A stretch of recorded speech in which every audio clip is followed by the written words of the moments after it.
자, 지금 국민의힘의 당권을 놓고 이준석이 등에 대해서 오세훈, 원희룡 등이 소장파를 지지한다는 데 대해서 중진들이 반발하고 있다. 이렇게 이제 이야기도 나오고, 나경원이는 소장파가 예쁜 스포츠카다니까 이준석이가 경쾌한 전기차다 이렇게 말했는데 코인카죠.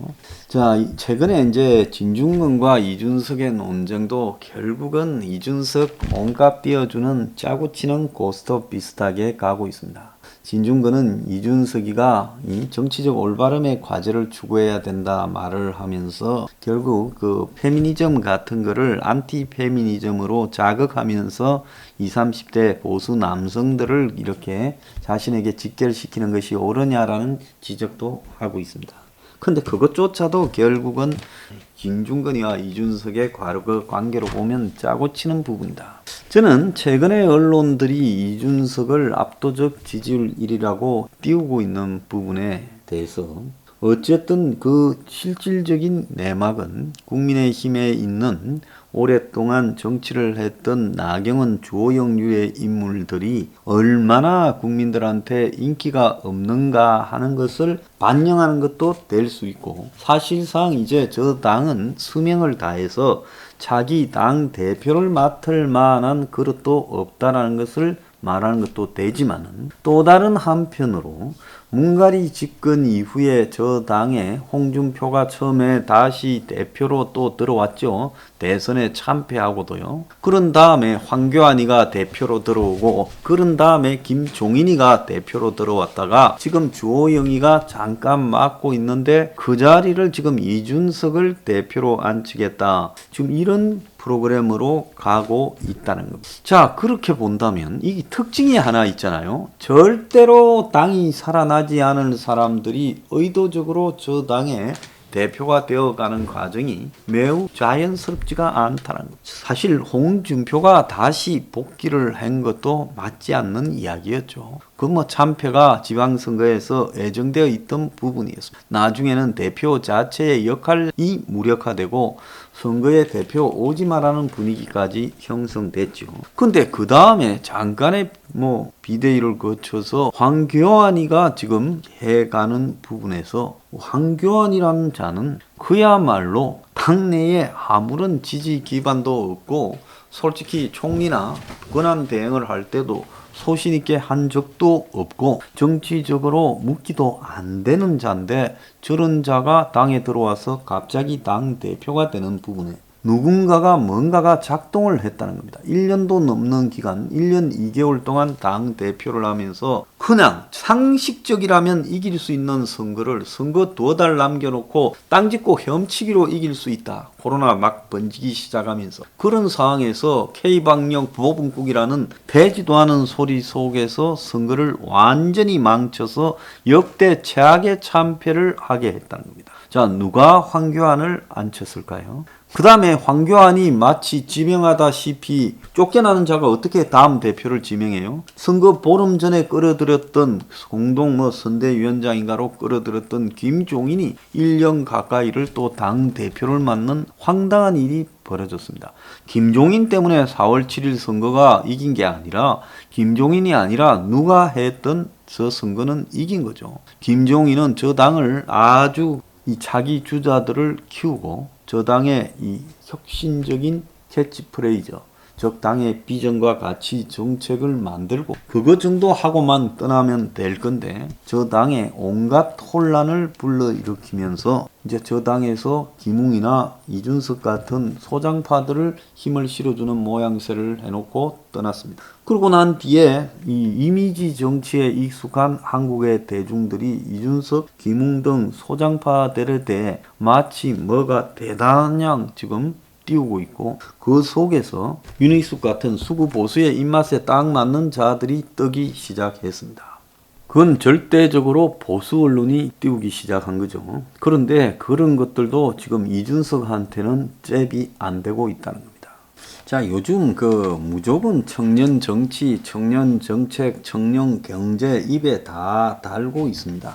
그러지 않습니까? 정당마다 무슨 청년들을 불러다가 청년위원회 만들고 무슨 청년과 대화하는 모임 만들고 또 청년 최고위원회 무슨 그러면서 청년들한테 인센티브를 줍니다. 근데 정당에서 그 접근 가능한 청년이라는 게 그야말로 이 시대에 살아가는 보편적인 평균치 청년과는 거리가 먼 청년들이죠. 젊었을 때부터 정치판에 그냥 야가 빠진 얼굴 껍데기만 청년이지 부록화된 젊은이들이나 아니면 기득권에 의해서 그야말로 정치판에 백수로 한 10년은 굴러도 먹고 살 수 있을 정도의 뒷받침이 되는 애들이거나 아니면 정치에서 젊었을 때부터 남들한테 주목받고 확 한번 땡기고 결혼도 좀 좋은데 하려고 그렇게 온 것들도 있고 별애들이 다 있습니다. 지금 이 국민의힘의 당대표 후보 적합도에 이준석이 32.8, 나경원이 28.5, 주호영이 11.6, 김웅이 6.4예요. 자, 물론 이런 배경에는 이 기존에 국민의힘에서 정치하던 사람들에 대한 완전한 불신이 지금 자리 잡고 있다고 보고 있습니다. 그럼 불신 때문에 이런 결과가 나오는 거겠지요.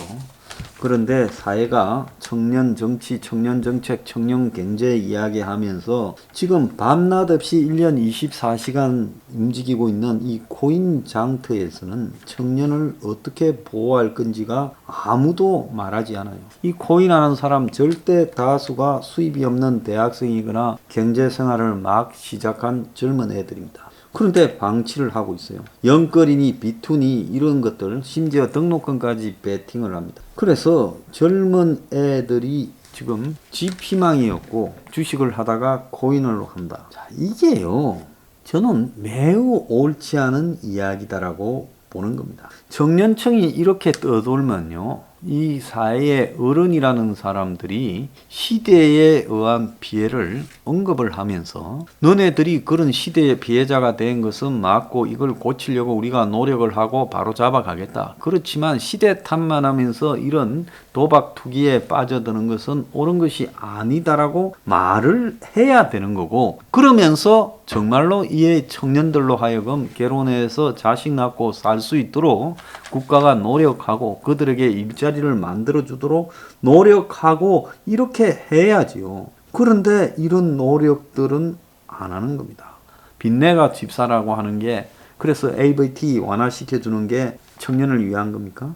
어느 대권 주자는요. 저 민주당에 대학 안 간 청년에게 세계 여행비 1,000만 원 주겠다고 또 다른 대권 주자는 제대한 청년에게 사회 출발 자금 3천만 원 주겠다고 합니다. 막 나눠 주자라는 것이 지금 난무하고 있어요. 그러면서 중앙일보에는요.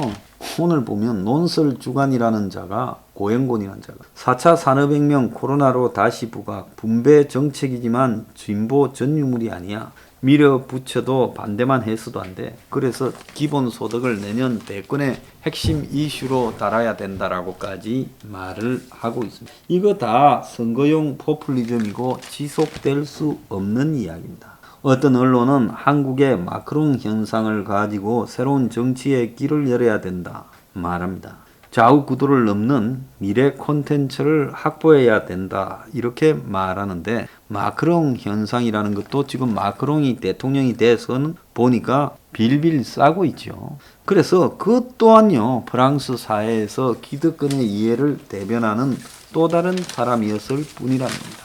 지금 4차 산업혁명 들먹이는 것이 한국에는 거의 코인 사기로 가고 있지 않습니까? 지금 국민의힘에 없는 부분은 뭐겠습니까? 그들이 젊은 사람을 한다고 저 당이요 젊은 사람에게 지지를 받는 게 아니라는 겁니다. 코인한 젊은 사람, 코인에서 떼돈 번 사람을 뽑아놓으면 코인하는 대부분의 젊은 남자들이 저 당을 지지합니까? 정치가 코미디입니까? 좀 웃긴다고 생각합니다. 지금 국민의힘당 저당에서요 보면 그야말로 애 늙은이하고 어른이 되었어도 철없는 자의 싸움으로 끌고 가고 있습니다. 늙거나 젊거나 할 것 없이 저 국민의힘당이 해야 될 것은 절대적으로 기득권을 폐지하는 부분입니다. 그 기득권 폐지는 가장 핵심이 부동산, 사교육, 또 이 요양, 즉 한번 보세요. 한국의 늙은 사람과 젊은 사람이 나이 들어 죽기까지의 과정에서는 천당과 지옥 같은 갈라지는 삶입니다. 내가 너무 딱 깨놓고 이야기하니까 불쾌한 사람 많지요. 자, 돈이 있으면 그래도 죽을 때까지 인간다운 대접을 받고 돈이 없는 사람은 인간 이하로 죽습니다. 그것이 당연한 것이라고 말한다면 국가의 존재가 필요가 없는 겁니다. 그러지 않습니까? 사교육이 당연한 것이라고 말한다면 국가의 존재가 필요 없는 거죠. 그래서 서포 15조에는 요양 문제하고 사교육 문제에 제가 이게 인간의 가장 기본적인 부분이다라고 주장을 하면서 개혁해야 된다고 말을 하는 겁니다. 그리고 집은 무엇보다도 핵심이다. 그래서 이 집 문제에서 가능하냐 안 가능하냐, 저보고 뭐 어떤 자들은 700이면 사람도 안 사는 서울 시내 산에다가 지으면 될 거다. 그런데 사람도 없고 인프라도 없고 학교도 없는데 거기에 누가 살겠느냐, 말도 안 되는 소리다고 합니다.